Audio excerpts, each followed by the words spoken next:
Hello, YouTubers, friends, compatriots, bootlickers, shills, debt slaves, serfs, peasants, vassals, minions, meat sacks. I'm Useful Idiot. Welcome. And let's go back to China.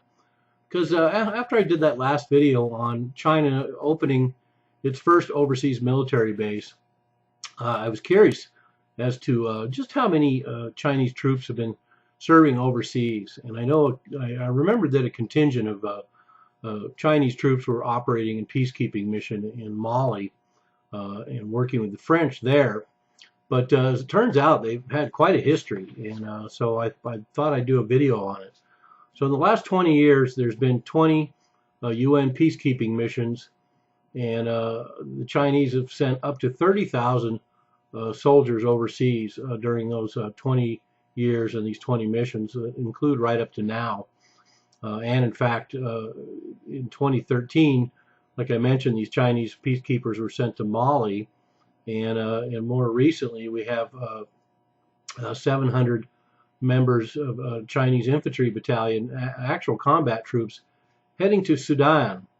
And so, as it turns out, there's over 2,200 Chinese peacekeeping troops worldwide. Of course, a lot of those are doctors and engineers, but in some of these situations, they're definitely operating in a combat situation, and Sudan's a very notable example of that.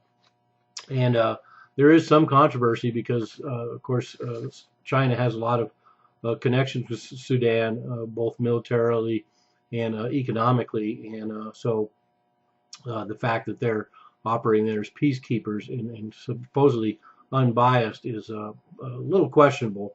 But right now, apparently, there are Chinese peacekeeping troops in Western Sahara, the Democratic Republic of the Congo, Liberia as of 2014, the Ivory Coast.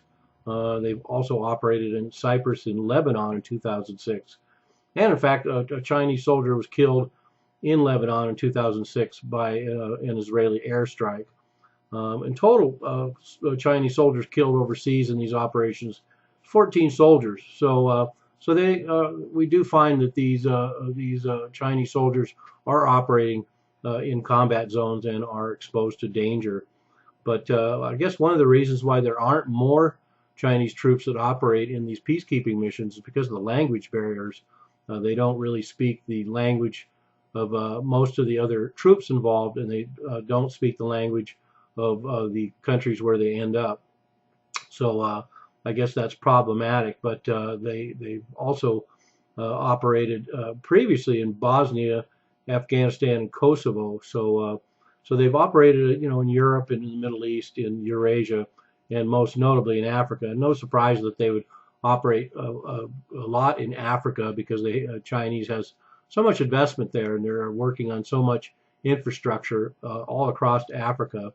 And I think that's one of the main reasons as well that they're setting up this overseas base in Djibouti with 10,000 Chinese troops going to be stationed there, because it will be a really important hub for them to protect their interests and their investments in Africa, as well as their personnel. A lot of Chinese workers are involved in a lot of these projects overseas that probably will require some Chinese military security, much like the U.S. and other nations do.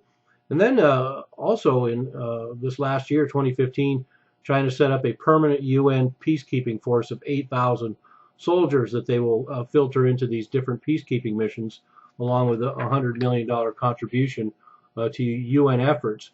So there we have it. Interesting that China has a military presence, however humble and however minuscule, certainly compared to the United States. But I see it more as them integrating into the global system, and I'm sure that's how they view it as well. And the fact that they're contributing so much to the UN and these peacekeeping missions, in some ways, they are collaborating with the empire, and it just illustrates even more my point that China, for the most part, is on board with a new global system.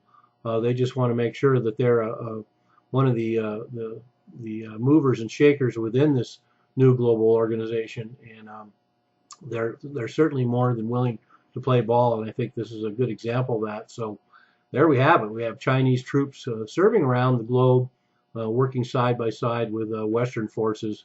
And wow, check that out. I'm a useful idiot. Don't you be one too?